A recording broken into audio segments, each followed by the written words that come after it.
por favor. Gracias, buenas tardes. Bueno, contra lo que se esperaba a inicios de año, creo que no un ejercicio tan negativo como se estimaba. La economía, que esto es una buena noticia, va a crecer este año alrededor del 3.3%. La estimación a inicios de año pues, era del 1.7%. Entonces creo que eso es una buena noticia por esa parte. En cuanto a la inflación, no se ha podido controlar. Ahí andamos en el rango del 7.7%, y esto ha obligado al Banco de México a incrementar las tasas de interés de referencia hasta un nivel que ya está en 10.5, y la estimación pues es que esto siga aumentando en tanto no se controle el objetivo de inflación que se tiene previsto por parte del Banco Central, que es del 3%. Digamos que en términos muy generales, son los indicadores clave de la economía. Por la parte del sector externo, creo que ahí ha habido buenas noticias, ha habido incremento de 60,000 millones de dólares. La inversión extranjera directa andará por ahí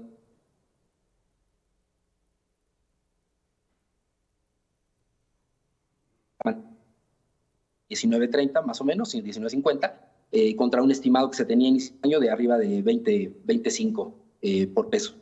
Creo que en este sentido son buenas noticias con respecto a lo que se tenía estimado o previsto a inicios del año.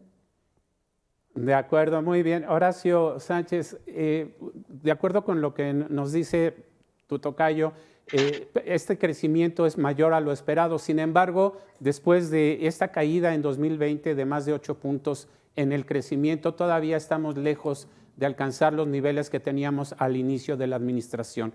¿Cómo revertirlo? Y si es posible en este sexenio llegar a esa meta. Pues ya se ve complicado llegar a esa meta. Efectivamente, la caída del 8% durante la pandemia apenas se va a compensar este año. Ya si sumamos los 4 años y sacamos un promedio, tenemos prácticamente un crecimiento de cero.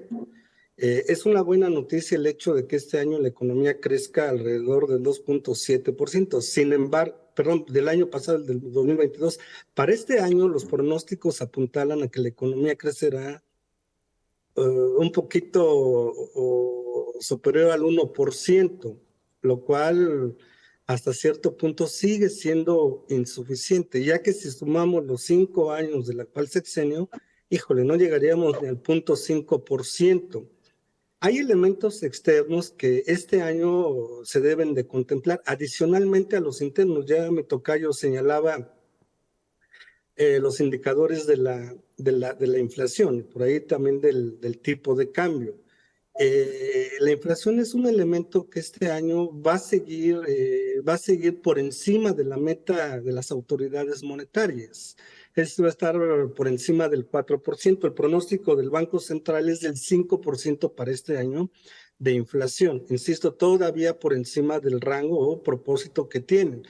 Eso evidentemente traería consigo que la tasa de interés siguiese elevada.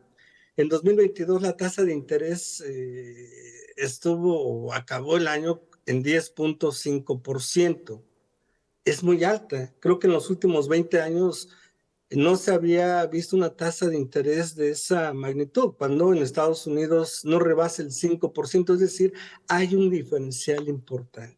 Eso beneficia al tipo de cambio, o sea, el hecho de que el tipo de cambio en estos momentos esté fortalecido, en gran medida se debe a que la tasa de interés es alta. Sin embargo, eso también trae efectos negativos sobre los niveles de consumo y los niveles de inversión, lo cual achica la demanda y tiene efectos sobre el crecimiento económico.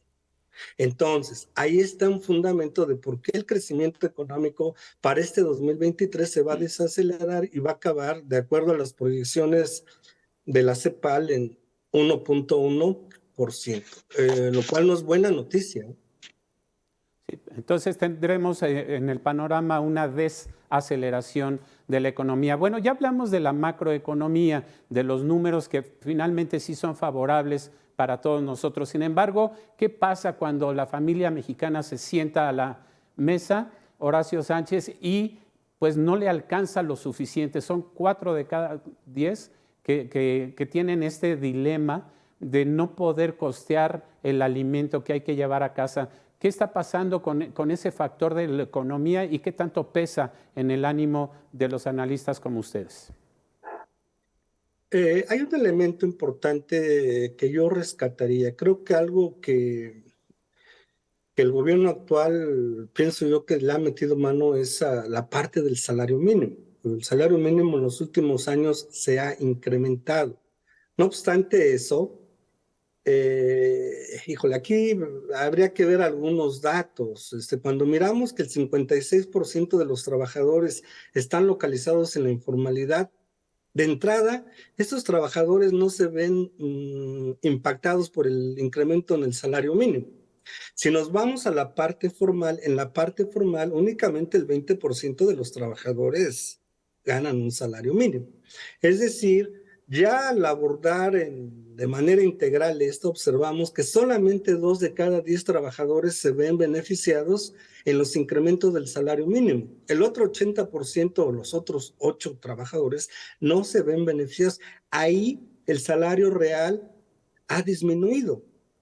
Es decir, el impacto de la inflación le ha pegado al 80% de las familias mexicanas, lo cual evidentemente trae efectos negativos sobre el consumo y eso tiene repercusiones en el producto nacional y volvemos a lo mismo. Eso se va a ver reflejado en una desaceleración de la actividad económica para este año porque las implicaciones van a estar principalmente en los componentes de consumo e inversión por los argumentos que ya habíamos mencionado. Muy bien. Horacio Esquivel, qué bueno que ya recuperamos la comunicación contigo. Justamente de lo que decía tu tocayo, estamos hablando de cómo impacta el factor económico en la mesa del mexicano, en la mesa del mexicano promedio, y estábamos hablando de la informalidad y la formalidad y de cómo estos medidores de la inflación han impactado directamente en el bolsillo de esos mexicanos, que son muchos, que son una gran cantidad, digamos más de la mitad de la población en nuestro país. ¿Cuál es tu percepción de este factor? Sí, efectivamente, dando algunas cifras, efectivamente algunos indicadores de productos procesados han incrementado mucho su precio y la inflación ha ido al alza, ya lo comentamos en un momento y también mi tocayo hizo alusión a este tema.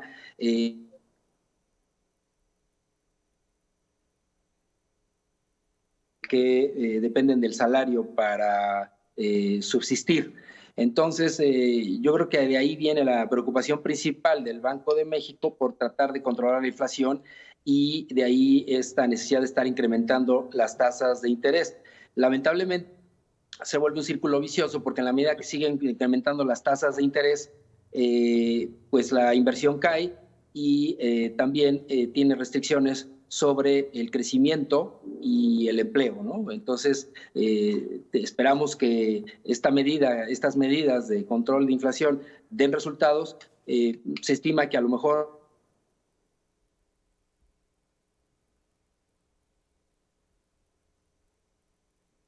incremento de tasas y el efecto recesivo que va a tener sobre la economía. Insisto, si no se controla la inflación, va a ser muy difícil que el Banco de México retome el ritmo de bajar tasas de interés. Ya se comentaba también que las perspectivas para el siguiente año no son muy halagüeñas. Se espera que Estados Unidos tenga un crecimiento bastante pequeño, por decirlo así, de entre el 4.4 al 1%. En México la perspectiva va del 1 al 3%, dependiendo. Pero bueno, ya tenemos siendo, y para terminar dando un mensaje positivo, quizá optimista, es que la perspectiva que se tenía para este año era del 1.7 y estamos cerrando el año en 3.3. Entonces, digamos, habiendo otros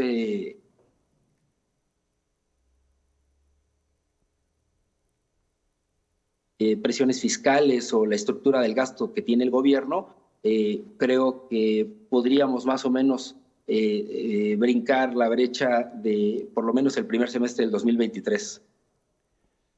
De acuerdo, y hablando de otros factores, hemos oído en reiteradas ocasiones a un presidente de la República diciendo que todo está muy bien, y entre los factores que él menciona sobre esto, sobre este optimismo, habla mucho de las remesas que han batido récords indudablemente y que se han vuelto la principal fuente de ingresos de este país y que ha ayudado a sostener la economía.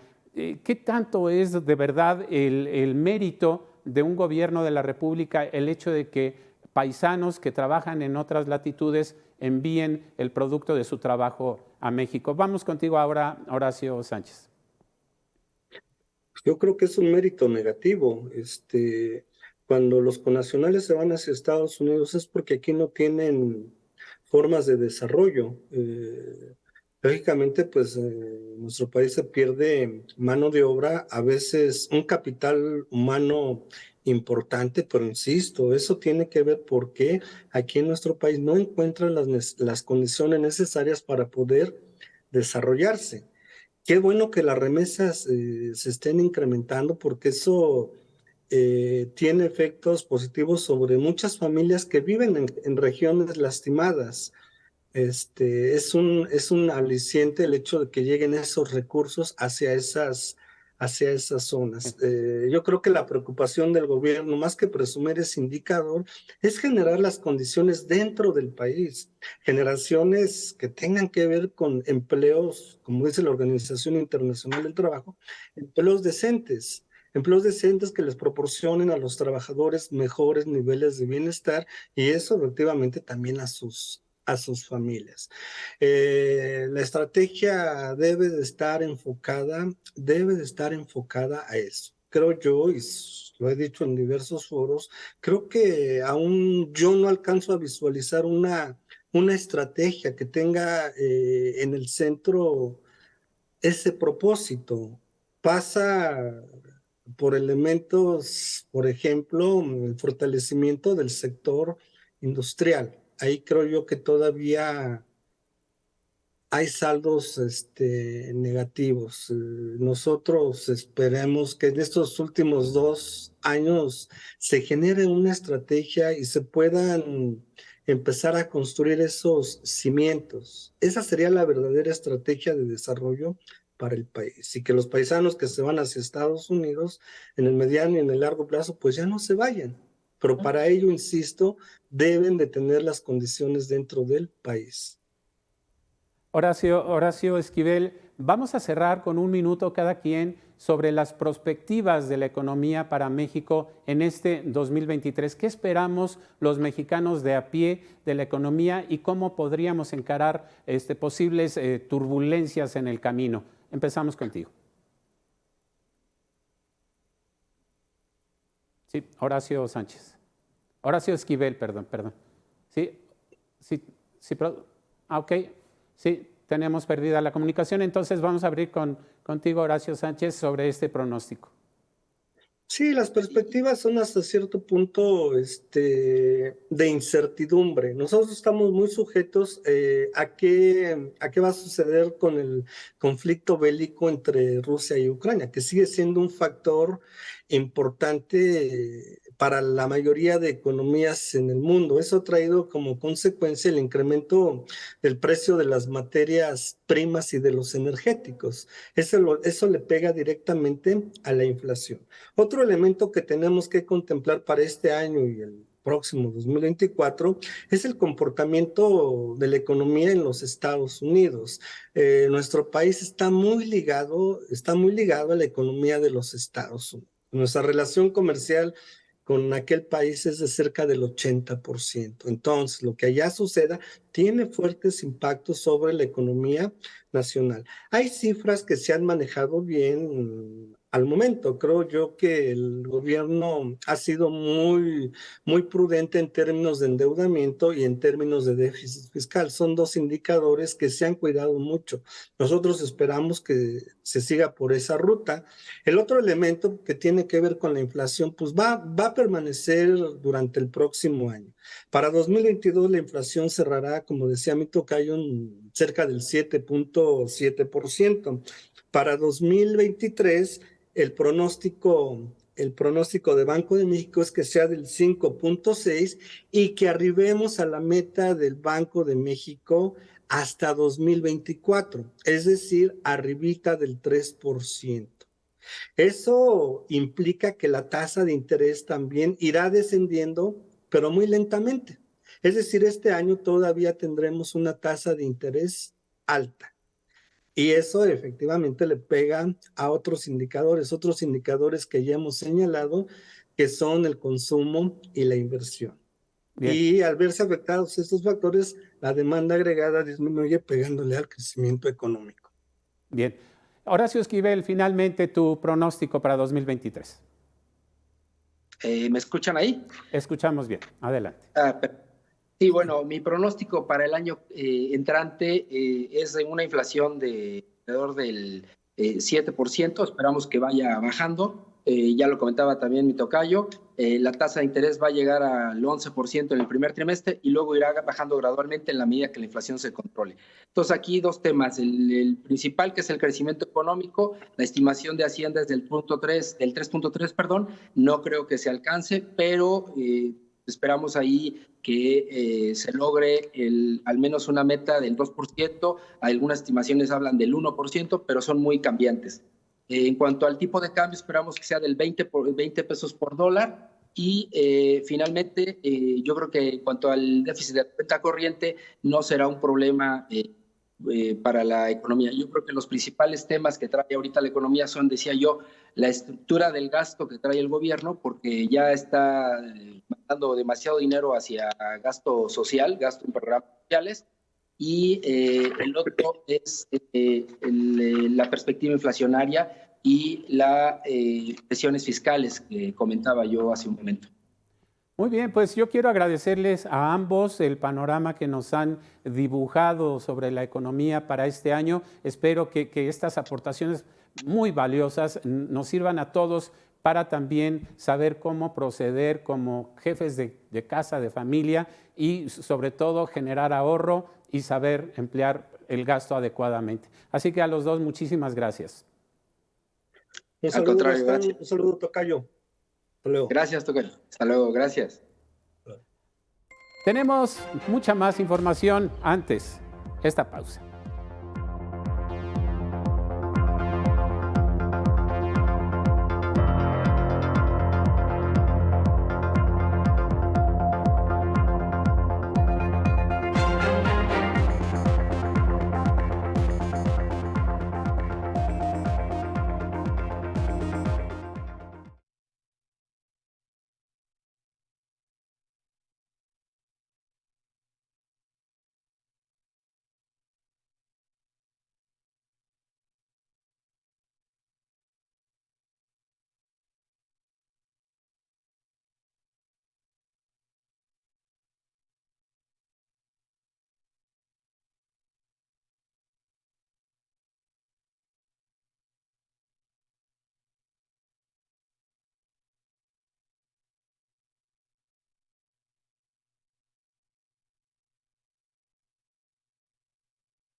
Después de 3 rondas de votación, el Pleno de la Suprema Corte de Justicia de la Nación eligió a la ministra Norma Lucía Piña Hernández como nueva presidenta del máximo tribunal, por lo que será la primera mujer en tener dicha responsabilidad. Al ser la primera mujer que preside este máximo tribunal, represento también a las mujeres. A nuestro nombre, les agradezco la congruencia a mis compañeras y compañeros.